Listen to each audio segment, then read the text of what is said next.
Segundo o estudo da Oxfam, uma ONG internacional, 12 milhões de brasileiros saíram da pobreza absoluta entre os anos de 1999 e 2009. Apesar da melhora nos índices de miséria, a Oxfam afirma que o Brasil ainda é o segundo país mais desigual do G20, grupo que reúne as maiores economias do mundo.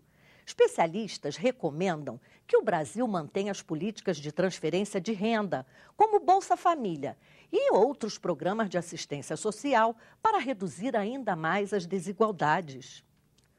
O Brasil tem hoje um contingente populacional de mais de 16 milhões de pessoas vivendo em extrema pobreza, de acordo com o Censo Demográfico do IBGE de 2010.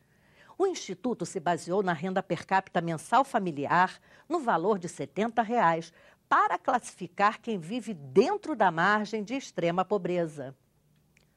O programa Inclusão vai mostrar a pobreza extrema, exposta, em plena capital do país. Famílias que matam a fome dos filhos, graças à ajuda que recebem de grupos voluntários. E mais, a segunda maior favela do Brasil, que fica a menos de 30 quilômetros da Praça dos Três Poderes, e o crescente aumento da violência contra os moradores de rua. Essas e outras reportagens você acompanha em Populações Vulneráveis, tema do programa Inclusão, que começa agora.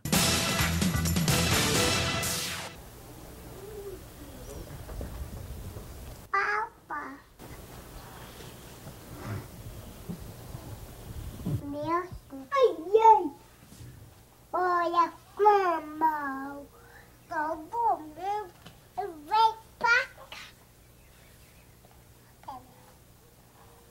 Tem dois meninos aqui.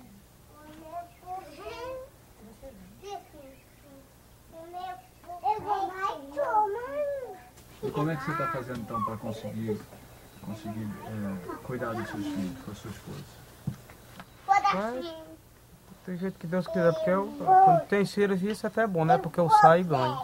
Porque a mulher tira esses 50, mas não dá para criar ninguém, né? A família com 50 reais.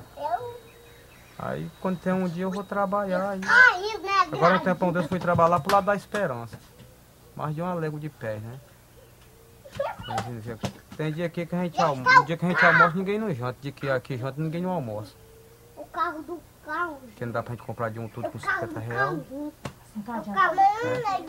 Eu nunca, para dizer assim, para merendar, almoçar e jantar, nunca da minha vida. Tô com 28 anos e nunca merendei, almocei e jantei.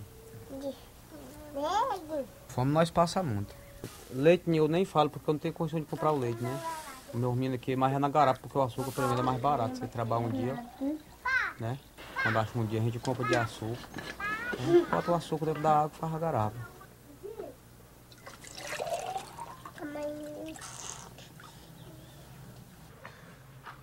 Essas são imagens reais e fortes, desconhecidas para muitos brasileiros. Elas fazem parte do documentário Garapa, do cineasta José Padilha. As cenas foram gravadas na comunidade de Santa Rita, arredores de Choró, no Ceará. E este ainda não é o estado mais pobre do país. Quantos milhões de brasileiros ainda existem, assim, em extrema pobreza? Estatísticas publicadas pelo governo são 16 milhões de pessoas, entendeu? Espalhadas no território nacional, principalmente concentradas no Nordeste, né? Cerca de 56% da pobreza está no Nordeste e principalmente no meio rural. Segundo o diretor de Estudos e Políticas Sociais do IPEA, o governo oferece, além do Bolsa Família, programas sociais que atendem a população mais pobre do país.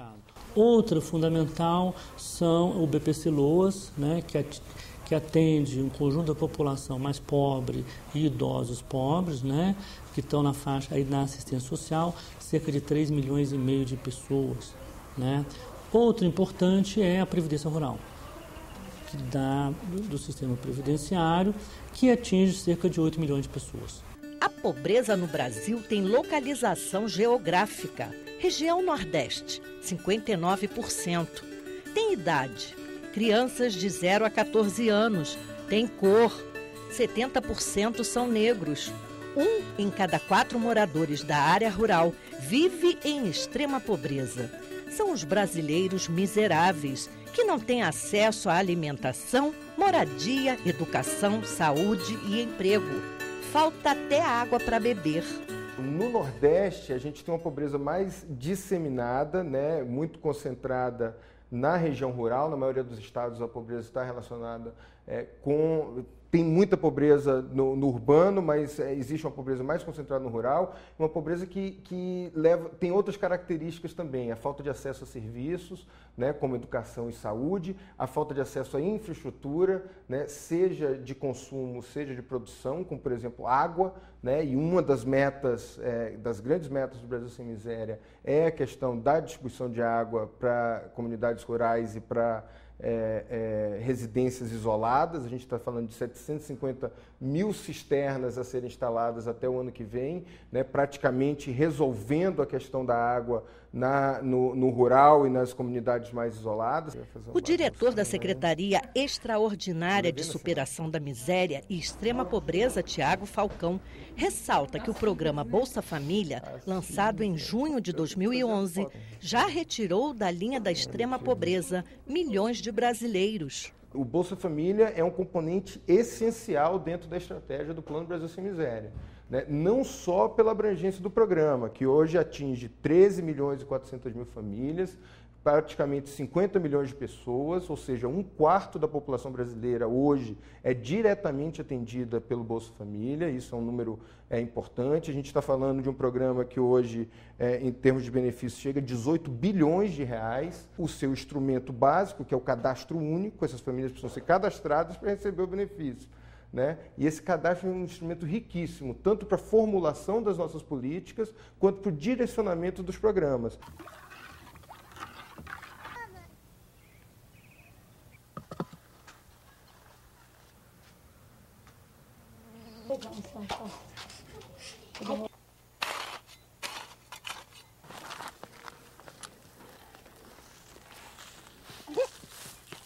A intolerância com os excluídos já ultrapassou limites e virou caso de polícia.